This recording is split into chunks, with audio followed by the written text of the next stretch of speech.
아멘. 저는 오늘 시편 52편 1절에서 9절 말씀 중심으로 해서 나는 푸른 감람나무다 하는 제목으로 하나님 말씀을 증거하겠습니다. 오늘 시편 52편을 보면 여기 위에 그 작은 글씨가 있죠. 우리가 표제어라고 얘기하는데 이제 이 시편 52편의 배경이 되는 말씀을 적어놨습니다. 다윗의 마스길 하면서 영장으로 한 노래, 에돔인 도액이 사울에게 이르러 다윗이 아히멜렉의 집에 왔더라 말하던 때에, 이게 이제 사무엘상 21장 그 사건과 이제 연결이 되고 있죠. 다윗이 사울 왕에게 핍박받아서 도망 다닐 때, 도망 다니다 피할 데가 없어 노비라는 곳에 하나님의 집이 있었는데 그곳으로 피신합니다. 참 지혜로운 거예요, 사람이. 우리가 위기가 있을 때에 내가 어디로 피할 것이냐. 요새 지금 막 비가 너무 많이 와서 방송하는 거 보면 이렇게 빗물이 넘치고 산사태가 나려고 그러니까 주민들은 대피하는데 어디로 대피하라고 그래요? 높은 지역으로 대피하라고 그러죠. 제가 그 얘기를 들으면서 저것도 무책임한 얘기다. 높은 데라고 막연하게 얘기하면요, 막상 우리가 어떤 일을 겪을 때에 어디가 어느 기준으로 어디가 높은 것이냐, 그렇잖아요. 더군다나 산사태라고 하는 것은 이런 도심지에서는 일어나지 않고 저 시골 같은 데서 산사태가 일어난단 말이에요. 조그만 마을에 높은 데가 어디 있어요? 빌딩이 있습니까? 높은 데는 300개 없는데 높은 데로 피신하라 그러면 그거야말로 큰일 날 얘기지. 그래서 그런 방송하는 걸 보면서 야, 너무 주먹구구식으로다가 이거 하는 거 아닌가. 구체적으로 얘기를 해줘야 된다면, 구체적으로 얘기를 안 해주면, 우리가 그러잖아요. 불났을 때 애를 들쳐업고 나온다고 나왔는데 나중에 보니까 이 등에 뭐가 매달려 있다고 그래요? 베개가 매달려 있다고 그런다고. 사람이 정신이 없으면 판단이 안 서는 거예요. 화재가 나면 어디가 비상구인지, 내가 어디로 탈출할 것인지 평상시에는 저기가 창문이 있고 저기가 문이 있네, 비상구가 알고 있지만 막상 비상한 일이 벌어지면 판단이 흐려지는 거예요. 입구가 어딘지 몰라요. 당황하게 되면 말이죠. 우리가 길을 잃었을 때도 그렇잖아요. 지하철역도 그렇고 한번 출구 잘못 찾으면 그 안에서 막 헤매고 돌아다닌다고. 야, 이거 어디로 빠져나가야 되지? 제가 고등학교 때 상도동에 토요일날 혼자서 한번 상도동 길을 걸어본다고 들어갔다가 그 상도동 그 집 주택가가 미로예요, 미로. 들어가는 데인데 나오는 데를 내가 못 찾아. 분명히 차가 지나가는 소리가 들리고 사람 떠드는 소리가 들리는데 내가 나가는 길이 없어. 사람이 당황하기 시작하니까요. 그때 뭐 전화가 있어, 뭐가 있어, 친구가 있어, 혼자서 괜히 저 교복 입은 학생이 그 주택가를 헤매고 돌아다니면 다른 사람들이 볼 때 저놈이 왜 저러나 그럴 거 아닙니까? 지금 같으면야 동네 사람한테 붙잡아 놓고 얼로 나가면 됩니까? 그렇게 물어보면 되는데 고등학교 때는 자존심이 제일 셀 때예요. 그때가 누구한테 물어보는 걸 용납을 할 수가 없어. 시침이 떼고. 그래서 거기서 내가 하여튼 몇 시간을 상도동에서 빙빙 돌다가 겨우 살아난 기억이 나는데, 사람이 급하면 그렇단 말이에요. 그러니까 무조건 뭐 어디로다가 뭐 높은 데로 피신하시오 이렇게 막연하게 얘기하면 안 된다. 그게 무슨 얘기냐면 우리 인생에 있어서도 위기가 오죠. 어려움이 온단 말이에요. 그럼 어떻게 할 것이냐? 방송에 보면 뭐 보험을 들어놓으면 해결될 것 같고 그잖아요. 무슨 상조에 들어가면은 뭐가 해결될 것 같고 그렇게 얘기하지만 실상은 그게 해결이 아니죠. 내 발등에 불이 떨어졌을 때 나는 어디로 피신할 것인가? 다윗은 하나님의 집으로 피신했다. 이 지혜로운 사람이란 말이에요. 그 하나님의 집에 피신해서 제사장 아히멜렉에게 혹시 먹다 남은 떡이 있느냐, 급한 일로 와서 먹지를 못했다. 그래가지고 그 당시에 제사장 외에는 먹지 못하는 그 진설병, 일주일 동안 그 하나님 제단에 올려놨던 떡 일주일 만에 물러내고 새 떡을 또 올리잖아요. 그래서 오래된 일주일 만에 물러난 그 떡을 제사장이 다윗에게 줬습니다. 누가 뭐 일주일 동안 묵었던 떡을 먹을 사람이 누가 있겠어요? 그렇잖아요. 다윗이 그 하나님의 성전에 떡을 먹었어요. 그리고 이제 또 나가야 되는데 그냥 나갈 수는 없으니까 나 좀 급히 오느라고 무기가 칼 하나도 없다. 여기에 혹시 칼이 있느냐?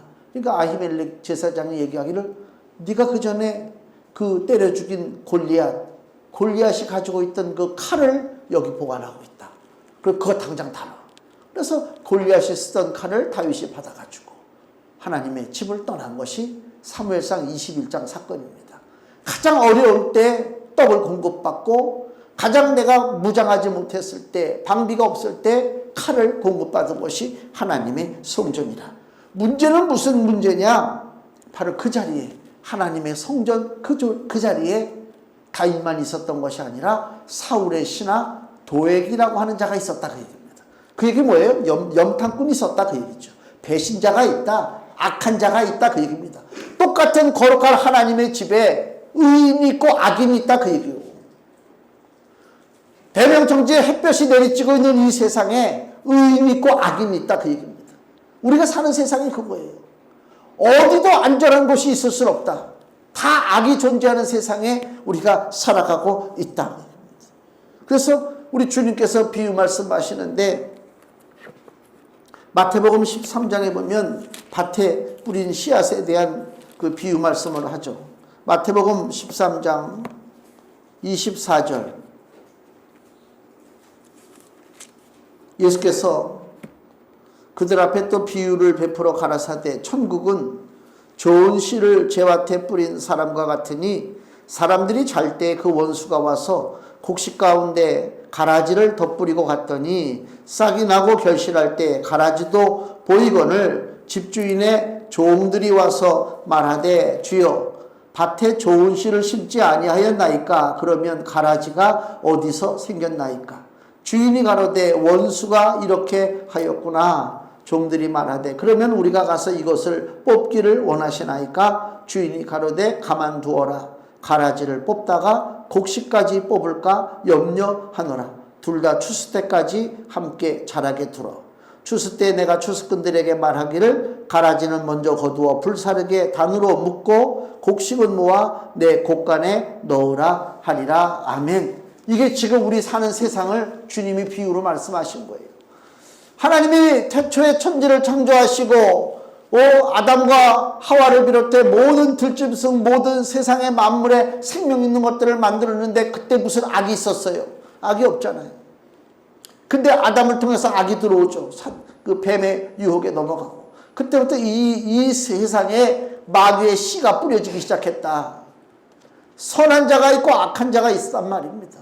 그 종들이 물어보죠, 주인에게. 그럼 당장 저 가라지를 지금 뽑아야 되지 않습니까? 우리가 그러잖아요. 뭐 악한 것이 있으면 저 악한 놈들 당장 하늘에서 불벼락이 내리고 어떻게 좀 그냥 요절을 내야 되지 않느냐? 하나님을 비판하고 교회를 멸시하는 저 악한 것들을 당장 하나님 심판해야 되지 않습니까? 라고 우리는 얘기하지만 하나님 뭐라고 그러신다고요? 내버려둬라. 악한 자를 뽑으려다가 선한 자까지 다칠까 염려하노라. 그러면 하나님의 심판이 유예된 것인가? 하나님의 심판이 멈춰진 것인가? 그게 아니라 마지막 날에 반드시 심판하리라 하나님께서 말씀하고 계시단 말이에요. 이 세상이 이런 세상입니다. 선한 사람과 악한 사람이 공존하고 있는 세상입니다. 우리는 구별하지 못합니다. 선한 옷을 입고 악한 짓을 저지르는 사람이 많잖아요. 뭐 얼굴에 나는 여기 악한 사람이다 쓰고 다니는 사람이 어디 있어요? 공부 많이 하면 선한 사람입니까? 좋은 집에 살면 의인입니까? 그렇게 얘기하지 않잖아요. 그러니까 우리의 일반적인 상식적인 눈으로다가는 선한 사람과 의로운 사람과 악한 사람을 구별할 수가 없어요. 흔히 우리가 생각하는 악한 사람이라고 하는 것은 좀도둑 같은 그 조그만 죄 짓는 사람들 그런 거는 쉽게 분별하겠지만 실상 그 양심의 화인 맞아서 그 마음속에 원수마귀의 지시를 받아서 악함 속에 행동하는 수많은 악한 것들을 우리가 무슨 재주로 구별하고 대처할 수가 있겠느냐? 하나님만이 해답을 갖고 있다. 그래서 다윗이 오늘 시편 여기 52편에 하나님의 판단하심을 지금 강구하는 거예요. 강구한단 말이에요. 자, 여기 본문을 보면 1절에서 7절까지 말씀이요. 악인의 심판과 멸망을 지금 기도하는 내용이 나옵니다. 1절에서 7절이 그 얘기입니다. 나무에 뿌리가 뽑히는 것처럼 악인을 향한 하나님의 심판이 너무 혹독해서 악인이 멸망을 받는데 다시는 소생할 기회가 없다. 소망 없이 완전히 멸망할 것을 다윗이 오늘 시편을 통해서 하나님 앞에 찬양하는 거란 그 얘기입니다. 그러니까 악인을 심판하는데 적당히 심판하는 게 아니오. 우리 인간 사회는 인본주의가 너무나 득세하기 때문에 우리 귀에는 인본주의라고 하는 얘기를 듣기가 좋아요. 사람이 가장 으뜸된다. 우리 동학의 사상이 인내천이잖아요. 사람이 곧 하늘이다. 그게 동학 사상이란 말이에요. 근데 우리가 듣긴 좋지. 그래, 우리가 하늘이야. 우리가 이 땅에서 가장 뛰어나고 멋있는 존재야. 그러나 실상 그렇습니까? 가장 악한 존재라. 이루 말할 수 없는 그 부패함이 그 심령 속에 있다. 그런 악한 존재란 말이에요. 그런 악한 존재를 향해서 하나님께서 심판하시는데 그냥 심판하시는 것이 아니라 나무가 뿌리채 뽑히는 것처럼, 제가 이 말씀을 묵상을 하는데 어저께 뉴스를 보니까 비가 하도 많이 와서 막 물이 불어나가지고 나무가 뽑혔는데 어떻게 뽑혔다고 뉴스에서 그 리포터가 얘기하느냐, 나무가 뿌리채 뽑혔다, 그 얘기를 딱 하더라고. 나무가 뿌리채 뽑혔다는 얘기는 무슨 얘기예요? 다시 갖다 심을 가능성이 없어. 이미 소생할 가능성이 없어요. 가지가 부러지면 가지치기 하면 되잖아요. 그죠? 잎사귀 몇 개 떨어지면 거기만 정리하면 되는데 나무가 뿌리채 뽑혔다. 생명이 다 소망이 없다. 살아날 기운이 없다. 하나님이 악인에 대한 심판은 이렇게 절대적이고 최종적이다. 더 이상 기회가 주어지지 않는 거란 말이에요. 오늘 이 세상에 죄 짓는 사람들 보면요, 저 교도소 한번 갔다 오면 뭐 전과 1범 뭐 그런 하잖아요. 전과 1범, 전과 2범 막 그래요. 이게 호적에 줄이 쳐진다는 얘기도 있잖아요. 그 진짜인지 난 확인은 못 해봤지만. 근데 전과 1범이 전과 2범이 되고 전과 3범이 되고 점점 죄악이 늘어나는 경우가 보통적인 일반적인 경우가 그렇단 말이에요. 왜 그러면 죄가 점점 늘어나느냐? 첫 번째 처벌이 그 사람의 삶 속에 그렇게 심각하게 영향을 주지 못했다. 내가 죄를 졌단 말이에요. 감옥에 갔단 말입니다. 그리고 뭐 기간이 돼서 그 처벌의 기간이 끝나니까 내가 이제 교도소에서 나왔단 말이에요. 근데 또 죄를 져야 돼. 죄를 질 만한 순간이 돌아와. 근데 내가 처벌받은 것이 너무너무 무섭고 도저히 견딜 수 없는 처벌이라고 하는 것을 내가 깨달았다면 두 번째 죄악의 기회가 나에게 찾아왔을 때 내가 죄를 질 것이냐? 질 수 없습니다. 그 공포와 두려움이 있기 때문에. 근데 사람들이 두 번째 죄도 집니다. 왜 두 번째 죄를 짓는다고요? 첫 번째 처벌이 그 사람 인생에 그렇게 심각하게 그 사람을 공포의 그 두려움 속에 집어넣지 않았기 때문에 그렇습니다. 인본주의의 폐해입니다. 그게. 우리는 일꾼을 중요시합니다. 물론 실수로 죄를 짓고 그런 사람들까지 우리가 다 정죄할 수는 없겠지만은 중요한 것은 하나님이 보시는 악의 개념에 있어서는 하나님이 한번 판단하고 심판할 때는 그렇게 시시하게 그냥 한번 대충 손봤다가 두 번째 기회가 오면 또 죄를 짓는다? 하나님이 용납하지 않는다. 죄인을 향한 하나님의 심판은 나무를 뿌리채 뽑는 것 같은 그러한 심판이다. 그래서 5절 말씀에 그런즉 하나님이 영영이 너를 멸하시며 너를 취하여 네 장막에서 뽑아내며 생존하는 땅에서 네 뿌리를 빼시리로다. 이게 하나님의 심판입니다. 인간의 근원적인 악을 알고 있기 때문에 그걸 뿌리채 뽑아내지 아니하면 반복적으로 죄악이 생길 수밖에 없다. 그 얘기입니다. 악인의 특징이 뭐냐?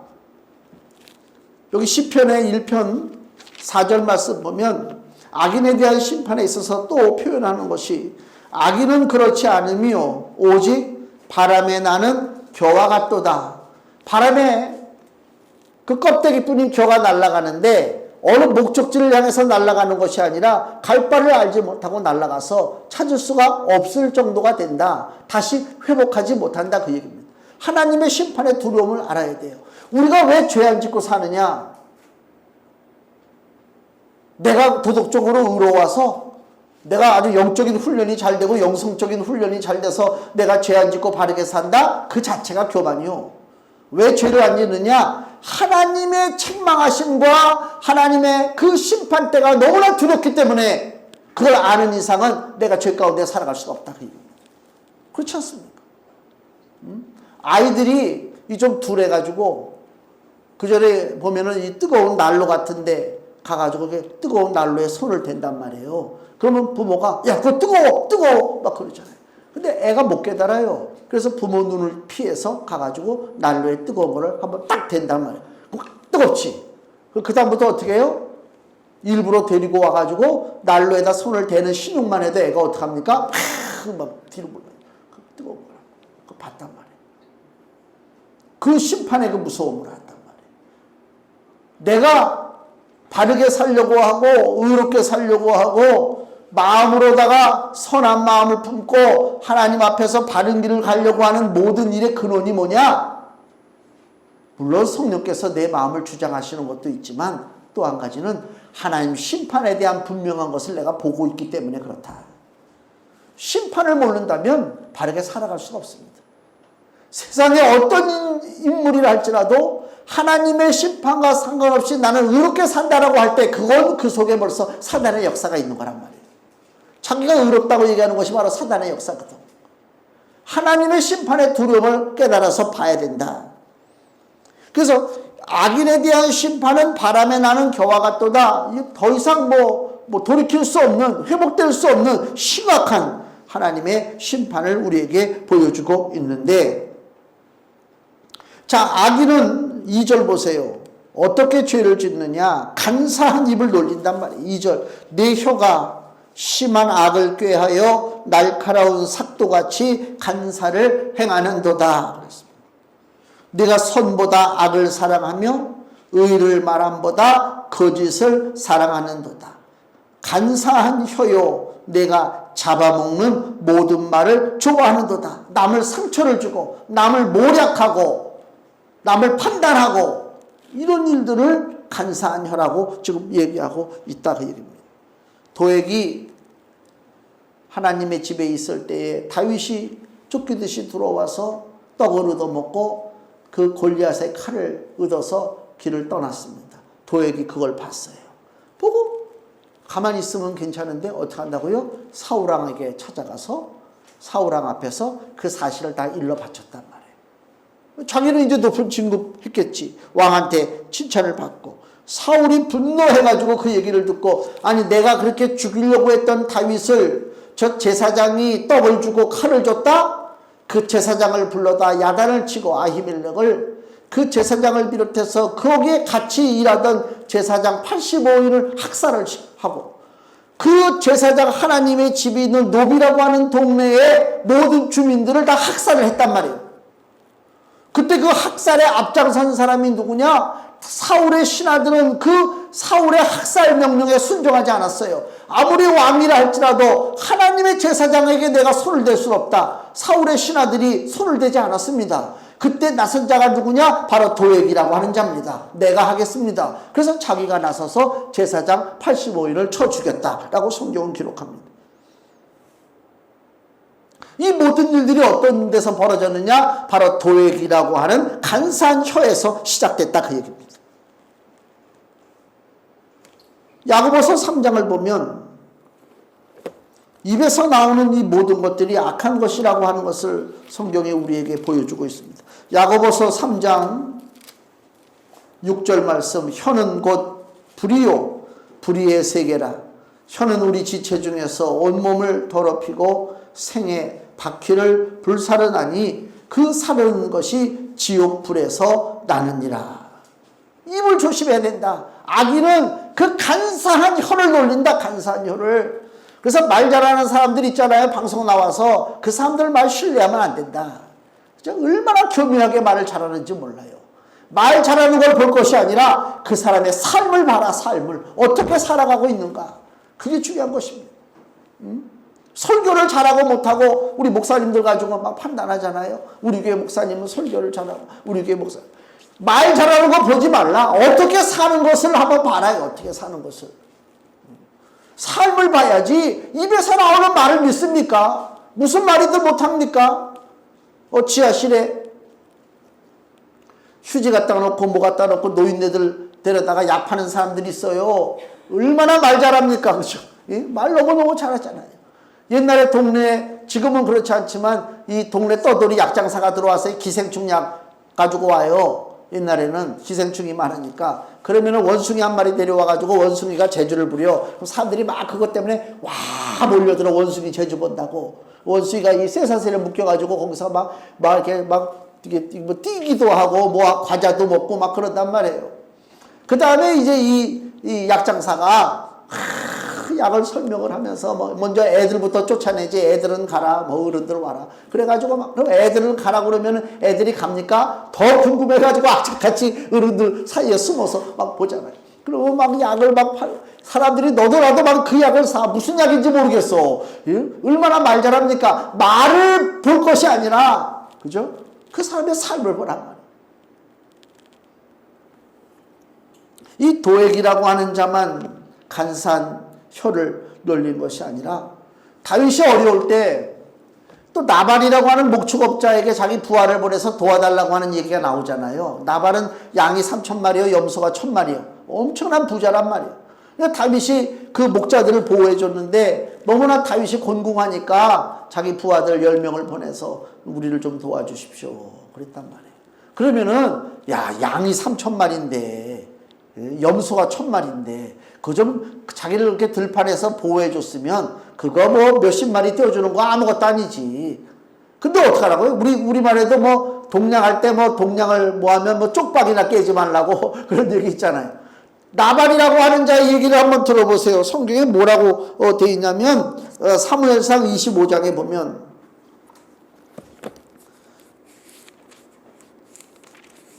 사무엘상 25장 10절에서 11절 말씀.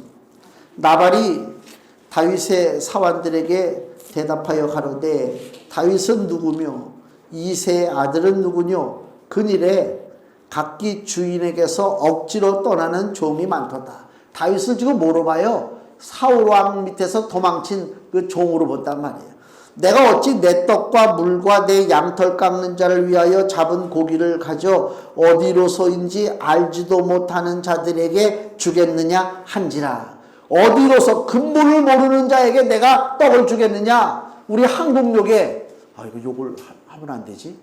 응? 무슨 자식이라고 하는 욕이 있어요. 응? 그걸 안 너 근본을 네 아비가 누구냐? 너 근본도 모르는 놈이다. 이런 욕이 있단 말이에요. 아주 무서운 욕이거든요. 즉 다윗에게 그 욕을 하는 거예요. 지금 내가 도와주지 못하면 가만히나 있으면 되지.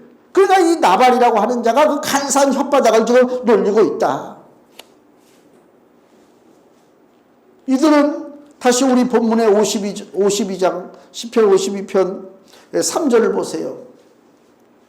이 나발이나 도액이나 이들의 특징이 뭐냐? 간사한 혀를 놀리고 이 본문 3절에 내가 선보다 악을 사랑하며 의를 말함보다 거짓을 사랑하는도다. 악을 사랑한다. 선보다 악을 사랑한다. 그 도액이나 나발이나 다윗이 누군지를 몰라요? 알아요? 알죠. 왜 그러냐면 다윗이 골리앗을 죽이고 그 다음에 나가서 전쟁터마다 다 승리하고 돌아온단 말이에요. 이스라엘 여자들이 나와서 북을 치면서 노래하기를 사울이 죽인 자는 천천히요 다윗은 만만이라. 그 당시에 그 노래를 모르는 사람이 없었어요. 모르는 사람이 없었다니까.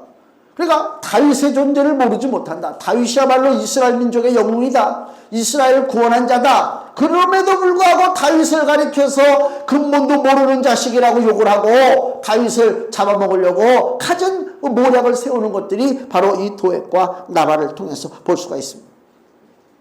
이 사건을 통해서 한 가지 우리가 얻는 교훈이 뭐냐? 가장 어려운 시기에 고난의 때에 우리가 어디로 피할 것이고 누구한테 도움을 청할 것이냐.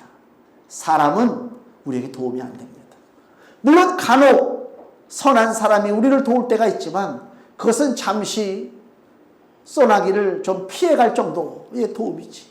고난의 비가 내릴 때에 고난의 비를 그치게 하실 분은 우리 하나님 한 분밖에 없는 줄로 믿습니다. 그래서 시편 기자가 오늘 우리 교동문에서 읽었지만 내가 눈을 향하여 산을 향하여 눈을 들리라. 나의 도움이 어디서 올고 나의 도움이 천지를 지으신 여호와에게서로다. 이게 우리의 신앙이란 말이에요.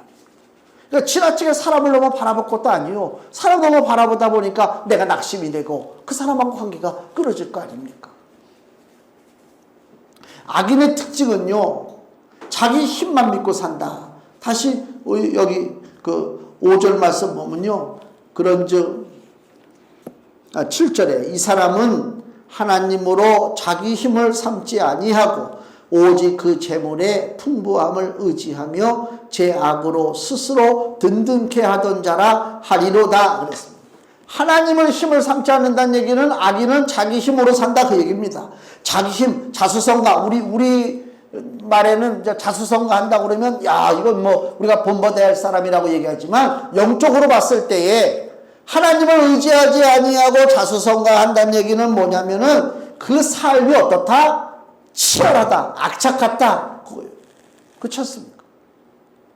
내가 혼자 이 땅에서 뭔가를 이루고 산다고 하는 것은 보통 사람처럼 살아서는 될 일이 아니지. 남의 사정과 형편을 보면서 살 입장이 아니지. 악착같단 말이야. 지독하다고 그러잖아요. 우리가 인정머리 없다고 그러잖아요. 하나님의 도움을 받지 아니하고 자기 힘으로 살려고 하는 자의 삶이 이렇게 악착같고 지독하고 간교하고 인정머리 없고 이런 삶으로 특징 지어진다 그 얘기입니다. 이런 인생은 땅에 깊게 뿌리를 내리지 못하는 잎사귀만 무성한 나무와 같아서 결정적인 일이 벌어질 때에 위기가 찾아오면 쉽게 그 나무의 뿌리가 뽑혀서 멸망당할 수밖에 없다 그 얘기입니다. 다윗은 이런 악인의 멸망을 하나님 앞에 간구하면서 자기 스스로 선포하기를 오늘 8절 말씀 보세요. 오직 나는 하나님의 집에 있는 푸른 감람나무 같으며 하나님의 인자하심을 영영히 의지하리로다. 아멘. 감람나무입니다. 어려운 위기 속에서 자기 삶을 지키시고 내 삶을 인도하신 하나님만 바라보는, 하나님만 의지한다 하는 뜻이 하나님 집에 있는 푸른 감람나무입니다. 이 감람나무는 다른 데서 물을 먹지 않습니다.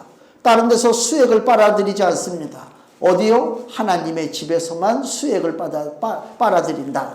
시냇가에 심은 나무가 시절을 쫓아 열매를 맺는 것 같이 하나님 집에 있는 푸른 감람나무는 하나님으로부터 귀한 것을 공급받는다. 즉 그 얘기를 하고 있다 그 얘기입니다. 하나님만 바라본다 그 얘기입니다. 시편의 18편을 보세요. 18편. 여기 보면은 여기도 그 작은 글씨 표제어가 있어요. 18편을 설명해주는 배경이 되는 그 내용이 기록되어 있죠. 여호와의 종 다윗의 시, 영장으로 한 노래. 여호와께서 다윗을 그 모든 원수와 사울의 손에서 구원하신 날에 다윗이 이 노래의 말로 여호와께 아뢰어 가로되 아멘. 즉 무슨 얘기냐, 이 시편 18편은 다윗이 최종적으로 승리한 다음에 기록한 하나님의 말씀입니다. 거기에 1절에서 3절 보세요. 나의 힘이 되신 여호와여 내가 주를 사랑하나이다. 여호와는 나의 반석이시요 나의 요새시요 나를 건지시는 자시요 나의 하나님이시요 나의 피할 바위시요 나의 방패시요 나의 구원의 뿌리시요 나의 산성이시로다. 내가 찬송받으실 여호와께 아뢰리니 내 원수들에게서 구원을 얻으리로다. 아멘. 이게 무슨 얘기입니까? 하나님만 의지하고 하나님을 나의 힘으로 산 결과가 어떻다? 바로 이 승리의 결과라고 하는 것을 다윗이 이 시편을 통해서 우리에게 보여주고 있다 그 얘기입니다. 하나님께서 이스라엘 백성들이 하나님을 잘 믿고 순종하고 살아갈 때 이렇게 표현을 해요. 예레미야서 11장 16절 말씀 보면 나 여호와가 그 이름을 일컬어 좋은 행실 맺는 아름다운 푸른 감람나무라. 오늘 우리 8절에서 다윗이 뭐라고 해요? 자기를 하나님 집에 있는 푸른 감람나무다. 하나님 앞에 바로 선 자를 하나님께서 감람나무, 푸른 감람나무라고 합니다. 또 하나는 또 우리가 포도나무라는 얘기도 많이 듣잖아요. 하나님께서 이스라엘을 포도나무라고도 부르십니다. 구약 이사야 5장 7절 말씀 보면요. 대저 만군의 여호와의 포도원은 이스라엘 족속이요 그의 기뻐하시는 나무는 유다 사람이라. 이스라엘을 하나님께서 포도나무라고도 일컬어 주십니다. 감람나무라고도 부르고 포도나무라고도 불러요. 이 특징은 뭐냐 보면은 열매를 맺는다 그 얘기죠. 열매를. 아기는 가시나무입니다. 가시나무의 특징은 뭐냐? 열매가 없다. 하나님께서는 우리가 아름다운 열매를 맺기를 원하십니다. 인생이 쑥 지나가잖아요. 제가 이렇게 보니까요, 왜 이렇게 시간이 진짜 빨리 가는지, 40대 때는 시속 40km로 간다고 그러고, 60대는 60km로 간다고 그러는데, 이거 60km 정도가 아니야. 너무너무 시간이 빨리 가요. 근데 시간이 빨리 가는 게 문제가 아니고요. 하나님 앞에 기도하면서 송구한 게 뭐냐면, 내 열매가 뭘까? 인생은 빨리 날아가는데 내 아버지 앞에 보일 나의 열매가 무엇인가? 이걸 생각하면 내가 주님 앞에 송구하기 이루 말할 수가 없습니다. 열매가 있어야 될 거 아닙니까? 그렇지 않습니까? 옛날에 학교 졸업식 때요. 초등학교, 국민학교 졸업식 때도 그렇고. 속상한 게 뭐냐면요, 졸업식 때. 이제 막 가족들이 오잖아요, 졸업식에 딱. 선생님, 교장 선생님이 졸업식 때 다 끝난 다음에 상을 줘요. 우수상, 성적 우수상도 주고, 그다음 하다못해 결석 안 해가지고 주는 상은 뭐지? 개근상, 개근상도 주고 그랬잖아요. 나는 받아본 적이 없어. 그러니까, 상을 주는 그 시간에 나는 여기 왜 서 있는가? 나는 누군가? 그렇잖아요. 자기들끼리 박수 치고 칭찬하고 저 우수상도 받고, 개근상도 받고, 공로상도 받고, 막 그러잖아요. 야, 그런 게 있다면. 하나님 앞에 내가 이제 인생을 졸업하고 갔는데, 이게 상장 하나 보일 것이 없다. 이거 너무 송구하잖아요. 열매가 있어야 될 거 아닙니까? 의인은 열매가 있는데, 감람나무도 열매가 있고, 포도나무도 열매가 있는데, 하나님께서 우리에게 감람나무에 포도나무라고 그러는데, 나는 하나님 앞에 보일 열매가 없다? 이거 우리 고민해야 돼요. 기도해야 돼, 하나님, 내가 가져야 할 열매가 무엇입니까? 놓고 기도해야 됩니다. 그냥 먹고 마시고 즐겁게 살다가 그냥 내 승질대로 한번 그냥 살아보다가 떠나는 것이 인생이다? 그건 악인이지. 그게 악인이지. 내 인생이 내 것이 아니야. 그렇잖아요. 하나님이 나에게 원하시는 삶이 뭐냐? 여기 이사야서를 보면요. 5장 2절에 하나님 하시는 말씀, 땅을 파서 돌을 제하고 극상품 포도나무를 심었었도다. 그 중에 망대를 세웠고 그 안에 술틀을 팠었도다. 좋은 포도 맺기를 바랐더니 어떻다고요? 들포도를 맺혔도다. 하나님이 지금 탄식한단 말이다. 우리한테 하시는 말씀 아닙니까? 우리는 어떤 나무인가? 여기 내 고민이 좀 있어야 돼. 나는 어떤 나무인가? 나무로 따진다면 내가 가시나무인가? 감람나무인가? 다윗은요, 담대하게 나는 하나님의 집에 있는 푸른 감람나무라 그랬단 말이에요. 얼마나 멋있는지 몰라요. 우리는 내가 어떤 나무라고 내가 선포해야 되겠습니까? 주께서 말씀하시죠? 오늘 금주의 말씀 보세요. 요한복음 15장 5절에 같이 읽겠습니다. 나는 포도나무요 너희는 가지니 저가 내 안에 내가 저 안에 있으면 이 사람은 과실을 많이 맺나니 나를 떠나서는 너희가 아무것도 할 수 없음이라. 아멘. 나는 스스로 나무 되기를 포기합니다. 나에게 있어서 나무는 우리 주 예수 그리스도십니다. 주님이 나의 나무가 되십니다. 나는 그 나무에 붙어있는 가지랍니다. 가지라고 하는 것을 내가 깨달아야 돼요. 내가 그 물을 깊은 데서 뿌리를 통해서 물을 빨아먹으려고 애쓸 필요가 없어요. 발버둥 치지 마세요. 응? 또 이거 잘못 알아들으면 그냥 어떻게 살란 얘기야. 노력도 하지 말란 얘기야. 하늘만 쳐다보란 얘기야. 하나님이 주어주신 그 내 인생의 한도가 있단 말이에요. 내 능력이 있단 말이에요. 그 한도 내에서 최선을 다하는 것뿐이지 지나치게 어떤 것을 얻고자 그걸 가지고 내가 고민하고 근심하고 염려하고 스스로 자기를 학대하고 그렇게 살지 말라는 것입니다. 하나님 앞에 맡기세요. 맡기는 것이 실상은 더 어려워요. 내가 노력하는 것보다 맡기는 것이 어렵다니까. 근데 성경은 우리 보고 맡기라는 거예요. 주님 앞에. 주님이 나무요, 내가 포도나무요, 너희는 뭐라고요? 가지라고 그랬잖아요. 가지가 무슨 일을 합니까? 그냥 매달려만 있으면 돼. 찰랑찰랑. 그리스도를 떠나지 않는 것이 이게 가장 큰 것입니다. 주님을 놓치지 않는 것입니다. 8살짜리 아이가 어저께 전라도 저기에서 물난리가 나가지고 부모랑 같이 집에서 나오다가 손을 놓쳐가지고 물에 휩쓸려서 죽었대요. 그 부모가 얼마나 평생 그거 아마 보통 그 괴로운 게 아닐 거예요. 내가 그걸 놓쳤단 말이에요. 사람은 놓칠 수 있어요. 사람과 사람과의 관계는 놓칠 수가 있어요. 사람이 어떻게 보호합니까? 그러나 예수께서 나는 포도나무요 너희는 가지라고 할 때에 주님이 우리를 놓치겠습니까? 주님은 절대로 우리를 놓치지 않습니다. 그 확실한 믿음을 가지시고 내가 어떤 공경에 있든지 어떤 어려움에 처해 있든지 누가 나를 비난하든지 나를 판단하든지 간에 나는 포도나무에 붙어있는 가지라고 하는 그 고백을 가지고 하나님 앞에 기도하고 나간다면 다윗이 그 어려운 삶 속에 나는 하나님의 집에 있는 푸른 감람나무라고 선포한 것처럼 우리의 삶도 담대하게 나에게 있어서 포도는 우리 주, 나에게 있어서 나무는 우리 주 예수 그리스도요, 나는 그 나무에 붙은 가지라고 하는 그 담대한 선언을 통해서 내 힘으로 사는 것이 아니라 주의 힘으로 삽니다. 성령의 도우심으로 삽니다. 라고 하는 고백이 우리 삶 속에 나타나기를 예수의 이름으로 축원을 드립니다. 기도하겠습니다.